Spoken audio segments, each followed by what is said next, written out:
मसीह यस्सु के कादर अजीम नाम में आप सबकी सलामती हो। आज खुदावंद की हजूरी में आगे बढ़ते हुए दूसरा तवारीख उसके 23वें बाब की पहली आयत से लेकर 21वीं आयत तक हम खुदावंद के कलाम को पढ़ेंगे और सीखेंगे। सो आए खुदावंद के कलाम को पढ़ेंगे। खुदावंद के कलाम में से दूसरा तवारीख उसके 23वें बाब की पहली आयत से यूं लिखा है, और 7वें बरस यहूयदा ने जोर पकड़ा और सैकड़ों के सरदारों यानी अजरिया बिन यहूराम और इस्माइल बिन यहूनान और अजरिया बिन ओबेद और मसिया बिन अदाया और इलीसाफित बिन जिक्री से अहद बांधा। वो यहूदा में फिरे और यहूदा के सब शहरों में से लावियों को और इसराइल के अबाई खानदानों के सरदारों को इकट्ठा किया, और वो यरूशलेम में आए और सारी जमात ने खुदा के घर में बादशाह के साथ अहद बांधा। और यहूयदा ने उससे कहा, देखो ये शहजादा जैसे खुदावंद ने बनी दाऊद के हक में फरमाया है सल्तनत करेगा। जो काम तुमको करना है वो ये है कि तुम काहिनों और लावियों में से जो सब्बत को आते हो 1/3 दरबान हो और 1/3 शाही महल पर और 1/3 बुनियाद के फाटक पर, और सब लोग खुदावंद के घर के सहनों में हो। पर खुदावंद के घर में सिवा काहिनों के और उनके जो लावियों में से खिदमत करते हैं और कोई ना आने पाए, वो ही अंदर आए, क्योंकि वो मुकद्दस हैं। लेकिन सब लोग खुदावंद का पहरा देते रहें, और लावी अपने अपने हाथ में अपने हथियार लिए हुए बादशाह को चारों तरफ से घेरे रहें, और जो कोई हैकल में आए कत्ल किया जाए। और बादशाह जब अंदर आए और बाहर निकले तो तुम उसके साथ रहना। सो लावियों और सारे यहूदा ने यहूयदा काहिन के हुक्म के मुताबिक सब कुछ किया, और उनमें से हर शख्स ने अपने लोगों को लिया, यानी उनको जो सब्बत को अंदर आते थे और उनको जो सब्बत को बाहर चले जाते थे, क्योंकि यहूयदा काहिन ने बारी वालों को रुखसत नहीं किया था। और यहूयदा काहिन ने दाऊद बादशाह की बर्छियां और ढालें और फरियां जो खुदावंद के घर में थी सैकड़ों के सरदारों को दी, और उसने सब लोगों को जो अपना अपना हथियार हाथ में लिए हुए थे हैकल की दाहिनी तरफ से उसकी बाईं तरफ तक मज़बा और हैकल के पास बादशाह के गिरदा गिर्द खड़ा कर दिया। फिर वो शहजादा को बाहर लाए और उसके सर पर ताज रखकर शहादत नामा दिया और उसे बादशाह बनाया। और यहूयदा और उसके बेटों ने उसे मसा किया, और वो बोल उठे, बादशाह सलामत रहे। जब अतलिया ने लोगों का शोर सुना जो दौड़ दौड़ कर बादशाह की तारीफ कर रहे थे, तो वो खुदावंद के घर में लोगों के पास आई और उसने निगाह की, और क्या देखा कि बादशाह फाटक में अपने सतून के पास खड़ा है, और बादशाह के नजदीक उमरा और नरसिंगे हैं, और सारी ममलकत के लोग खुश हैं और नरसिंगे फूंक रहे हैं, और गाने वाले बाजों को लिए हुए मदह सराई करने में पेशवाई कर रहे हैं। तब अतलिया ने अपने कपड़े फाड़े और कहा, गदर गदर। तब यहूयदा काहिन सैकड़ों के सरदारों को जो लश्कर पर मुकर्रर थे बाहर ले आया और उनसे कहा कि उसको सफों के बीच करके निकाल ले जाओ, और जो कोई उसके पीछे चले वो तलवार से मारा जाए, क्योंकि काहिन कहने लगा कि खुदावंद के घर में उसे कत्ल ना करो। सो उन्होंने उसके लिए रास्ता छोड़ दिया, और वो शाही महल के घोड़ा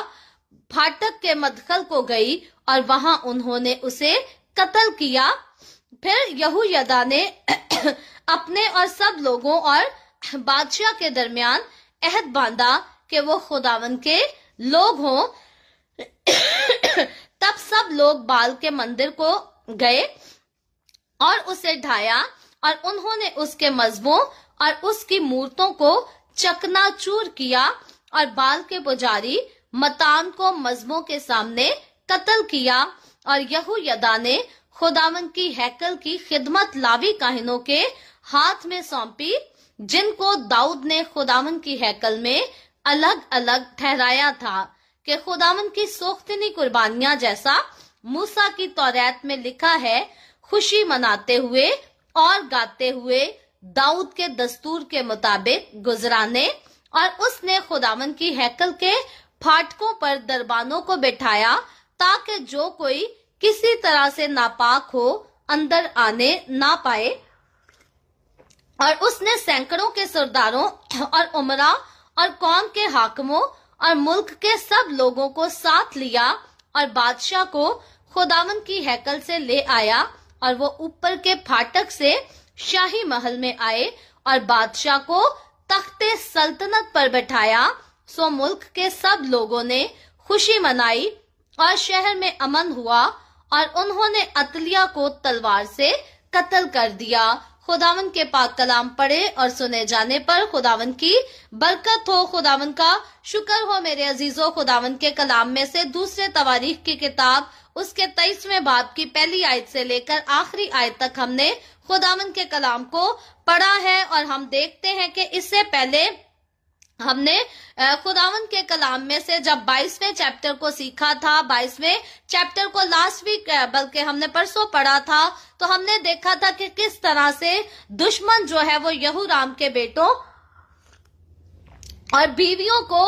ले जाते हैं और उनको हलाक करते हैं, उनको कत्ल करते हैं, उनको सताते हैं। लेकिन एक बेटा और एक बीवी जो है वो खानदान की रुसवाई और मुसीबत को देखने के लिए सिर्फ बाकी नहीं रहते, बल्कि खुदा का मंसूबा होता है कि खुदा ने वादा जो यहूदा के कबीले के लिए दाऊद बादशाह से किया, उस वादे को पूरा होना होता है। और उस वादे को पूरा करने के लिए हमने सीखा कि किस तरह से यहूदा के खानदान के एक चिराग को बचा लिया जाता है, छुपा लिया जाता है। और इस सारी डिटेल को हमने दूसरे सलातीन की किताब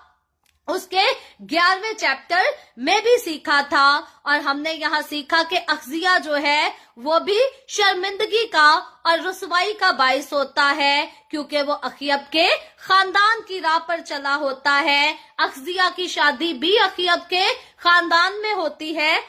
और वो गलत रस्मों रवाजों को अपनी जिंदगी में ले लेता और खुदा के साथ बेवफाई करता है,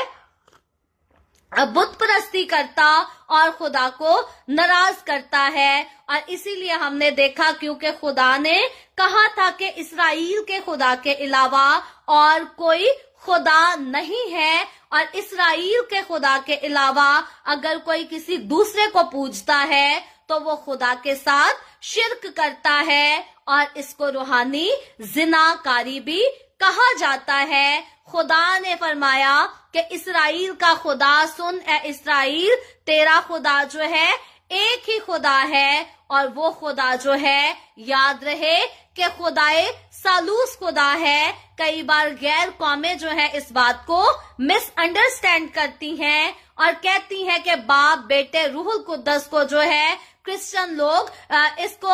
इसका जिक्र करके शिर्क करते हैं। लेकिन याद रखें मेरे अजीजों, बाइबल मुकद्दस में इस्राएल के जिस खुदा का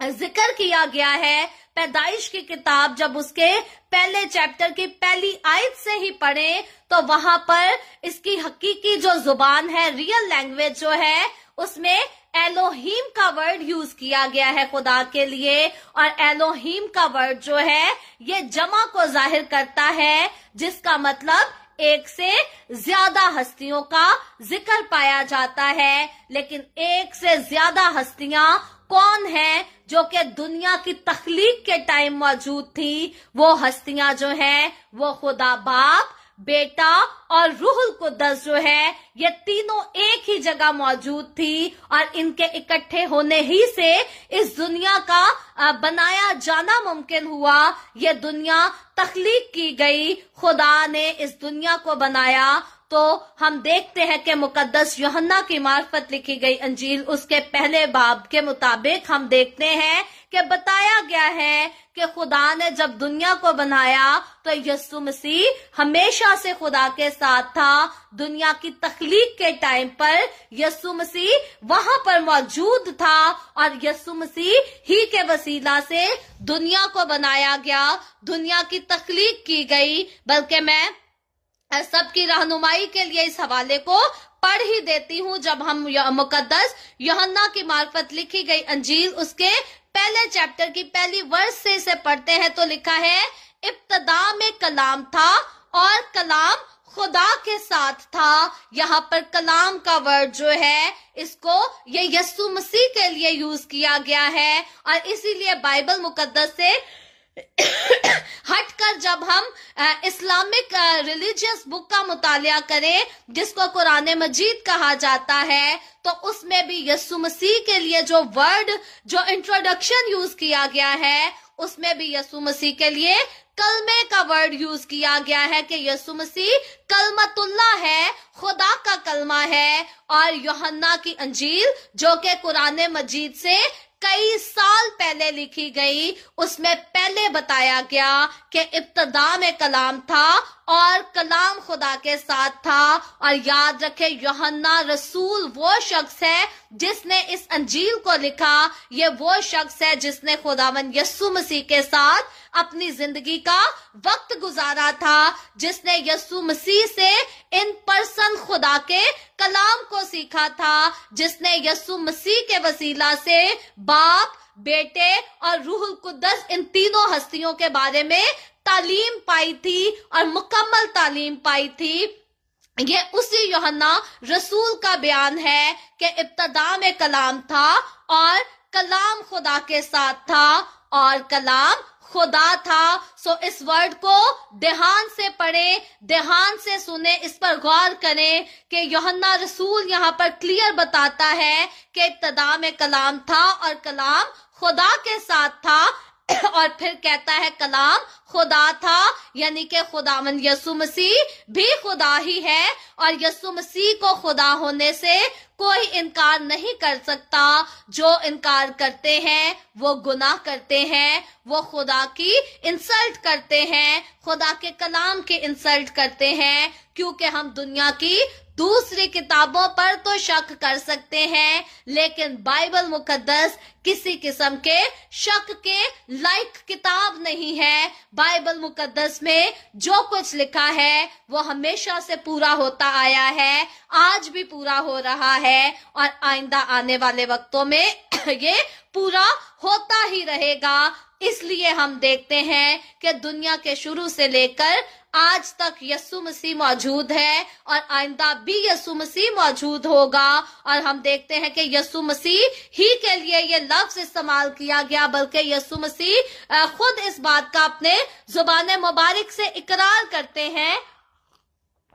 کہ میں ہی اول، میں ہی آخر ہوں، میں ہی ابتدا، میں ہی انتہا ہوں۔ سو اول اور آخر جو ہے یہ خدا کی ذات کے علاوہ اور کوئی ذات ہو نہیں سکتی۔ آخر اور شروع صرف زندہ خدا ہو سکتا ہے اور زندہ خدا کے علاوہ کوئی نہیں ہو سکتا، اور یہ دعویٰ خداوند یسوع مسیح آپ اپنے بارے میں کرتا ہے کہ میں ہی اول، میں ہی آخر ہوں، میں ہی ابتدا اور میں ہی انتہا ہوں، اور جو اول اور آخر ہے وہ خدا ہے، اور جو اس کے خدا ہونے سے انکار کرتا ہے یہ اس خدا کا گناہ کرتا ہے، خدا کی ذات پر شک کرتا اور خدا کی بات کو جھوٹا ٹھہراتا ہے۔ البتہ اسرائیل کا خدا باپ، بیٹا، روح القدس جو ہے یہ ایک خدا کو پیش کرتا ہے، یہی زندہ خدا، یہی سچا خدا، یہی تعریف اور یہی تمجید کے لائق خدا ہے۔ اور اگر باپ، بیٹا، روح القدس کے علاوہ انسان کسی اور کو پوجتا ہے، انسان کسی اور کی تعظیم کرتا ہے، انسان इंसान किसी और की इबादत करता, किसी और से दुआ करता है, तो बाइबल मुकद्दस के मुताबिक इंसान गुनाह करता है और रूहानी जिना करता है, क्योंकि हम जिंदा खुदा के अलावा किसी और से दुआ नहीं मांग सकते और खुदावन यीशु मसीह के अलावा या होली स्पिरिट के अलावा कोई और जो इस दुनिया से जा चुका है हमारी शिफायत नहीं कर सकता। ना मुकद्दस यूहन्ना रसूल हमारी शिफायत कर सकता है, ना यीशु का और कोई शागिर्द हमारी शिफायत कर सकता है, ना ही मुकद्दसा मरियम हमारी शिफायत कर सकती है, बल्कि यीशु मसीह जो खुदा बाप के दाहिने तरफ बैठा है, दाहिने हाथ बैठा है, वो हमारी शिफायत कर सकता है। होली स्पिरिट रूहुल कुद्दस हमारी शिफायत कर सकता है। और इन हस्तियों से हटकर अगर हम किसी और से दुआ करते, किसी और की ताजीम करते हैं, तो रूहानी जिना करते हैं। यहाँ पर अख्जिया जो है वो ऐसी ही जिनाकारी में फंस गया था और बुतों को पूजने लगा था, और ये काम इसने अखियब के साथ मिलकर किया। और इसीलिए हम देखते हैं कि जैसे अखियब का खानदान जो है वो बर्बादी और तबाही का हिस्सादार हुआ, इसी तरह अख्जिया और उसका खानदान भी अखियब के घराने के साथ, अखियब के खानदान के साथ बर्बादी और तबाही का हिस्सादार हो गया। यहाँ पर हम देखते हैं कि हमने 22वें चैप्टर में पढ़ा था कि अतलिया नाम की औरत जो है वो इस सारी बर्बादी की, इस सारी रुसवाई की जड़ ठहरती है, क्योंकि इस औरत ने क्या किया, इसने शाही नस्ल को कत्ल कर दिया और धोखे के साथ खुद तख्त पर बैठ गई। लेकिन दूसरी तवारीख की किताब उसके 22वें चैप्टर के मुताबिक और दूसरी सलातीन की किताब उसके 10वें और 11वें चैप्टर के मुताबिक हम देखते हैं कि यहूदा के घराने का एक चिराग जो था उसको बचा लिया गया, ताकि वो खुदा की कसम जो है उसके वसीला से पूरी हो सके और दाऊद बादशाह के खानदान से हर बादशाही को लिया ना जा सके। और इस बादशाह के बारे में, इस छोटे और चिराग के बारे में और इस नन्हे बादशाह के बारे में हमें दूसरे तवारीख की किताब उसके 23वें बाब में जिक्र मिलता है कि किस तरह से इसको छुपाया गया। याद रखें जो 22वां चैप्टर दूसरी तवारीख का है, इसमें बहुत ज्यादा खुलकर इसको नहीं बताया गया, लेकिन अगर दूसरे सलातीन की किताब उसके 11वें चैप्टर को आप पढ़ेंगे तो वहां और ज्यादा खुलकर बताया जाता है कि किस तरह यहूयदा काहिन ने इस बच्चे को छुपा कर रखा और इसकी पाल पोस की, इसका ख्याल करता रहा और आखिरकार वो इस बच्चे को कौम बनी इसराइल के यहूदा के सामने लेकर आता, उसके सर पर ताज रखता है और नए बादशाह को इसराइल में इंट्रोड्यूस कराता है। और अतलिया नाम की ये औरत जिसकी वजह से तबाही आई थी, शाही खानदान को कत्ल किया गया था, शाही खानदान को तबाह किया गया था, और इस औरत को आखिर में जो है आज के इस चैप्टर के आखिर में कत्ल कर दिया जाता है। जिसने शाही खानदान को मारा, जिसने शाही खानदान को कत्ल किया, आखिर में वो खुद कत्ल हो जाती है। सीखने वालों के लिए यहाँ पर ये बात बहुत ज्यादा जरूरी सीखने के लायक है कि जो इंसान किसी दूसरे के साथ करता है, कभी गुमान ना करे कि ये पलट कर मेरी जिंदगी में वापस ना आएगा। याद रखें, कई लोगों को उनके किए का बदला क्विकली मिल जाता है, जल्दी मिल जाता है, और कई लोगों को उनके किए का बदला बरसों बाद, बहुत साल गुजरने के बाद मिलता है। लेकिन अगर आप किसी के साथ बुरा कर ही बैठते हैं अनजाने में, तो उसके लिए जितनी जल्दी हो सके माजरत करना सीखें, माफी मांगना सीखें, खुदा की हुजूरी में झुककर आंसू बहाना सीखें, अपनी गलतियों पर शर्मिंदा होना सीखें, क्योंकि खुदा के सामने जब इंसान शर्मिंदगी का इजहार करता है, अपने गुनाहों को कबूल कर लेता है, तो खुदा इंसान को हर किस्म की हलाकत से बचा लेता है, माफ कर देता है। کیونکہ خدا قہر کرنے میں دھیما اور شفقت میں غنی خدا وہ توبہ کو پسند کرنے والا خدا ہے، لیکن وہ انسان جو خدا کے سامنے اکڑ کر کھڑا ہوتا اور اپنی غلطیوں کو کبھی نہیں مانتا اور سمجھتا ہے کہ میں جو چاہے جس کے ساتھ مرضی کر لوں، کوئی میرا کچھ نہیں بگاڑ سکتا، ایسے لوگوں کے لیے خدا جو ہے وہ بھسم کرنے والی آگ ہے۔ اس آیت کو آپ پڑھتے ہیں، ذہن میں رکھتے ہیں، بہت اچھا کرتے ہیں کہ خدا قہر کرنے میں دھیما اور شفقت میں غنی ہے۔ یہ آیت ہمیں خدا کے فضل اور خدا کے رحم سے ملاتی ہے، تاکہ ہم اپنے گناہوں پر ایسے نہ سوچیں کہ اب گناہ ہو گیا تو ہلاک ہی ہونا ہے۔ یہ آیت جو ہے ہمیں توبہ کے لیے تیار کرتی ہے کہ خدا قہر کرنے میں دھیما، شفقت میں غنی ہے۔ اگر ہم اپنے گناہ سے توبہ کریں گے تو وہ ہمیں معاف کر دے گا، لیکن دوسری آیت جو ہے وہ ہمیں یاد کراتی ہے کہ ہمارا خدا غضب کرنے والی آگ ہے، بھسم کرنے والی آگ ہے۔ اور یہ آیت اس لیے ہے، یہ ہمیں ریمائنڈ کراتی ہے کہ اگر ہم توبہ نہ کریں گے، اگر ہم اپنے پاپوں سے نہ مڑیں گے تو آخرکار ہمارا انجام ہلاکت ہوگا۔ سو یاد رکھیں، خدا کے زندہ کلام کو اپنے دل سے لگائے رکھیں، خدا کے زندہ کلام کو اپنے دل سے کبھی جدا نہ کریں، کیونکہ یہ ان تمام لوگوں کی ڈھال، ان تمام لوگوں کی سپر ہے جو زندہ خدا کے کلام کو اپنے دل سے لگا کر رکھتے اور زندہ خدا کے کلام پر عمل بھی کرتے ہیں، اطاعت کر کے اس کی راہوں پر چلتے اور اپنی زندگیوں سے اپنے کاموں کو اس کو شاد کرتے ہیں۔ سو خدا کو ہمیشہ یاد رکھیں، خدا کے ساتھ چلتے رہیں۔ عتلیہ کے بارے میں ہم دیکھتے ہیں کہ یہ عورت، اس نے شاہی خاندان کو تو تباہ کر دیا، آخر میں خود تباہ ہوئی اور بڑی خوبصورتی کے ساتھ اسرائیل کے گھرانے کے ایک چھوٹے چراغ کو بچایا گیا۔ اور آخرکار یہویدا کے بارے میں اگر ہم پڑھیں، آج کے چیپٹر کی ہم نے ساری آیات کو پڑھا ہے تو ہم دیکھتے ہیں کہ یہویدا کاہن جو ہے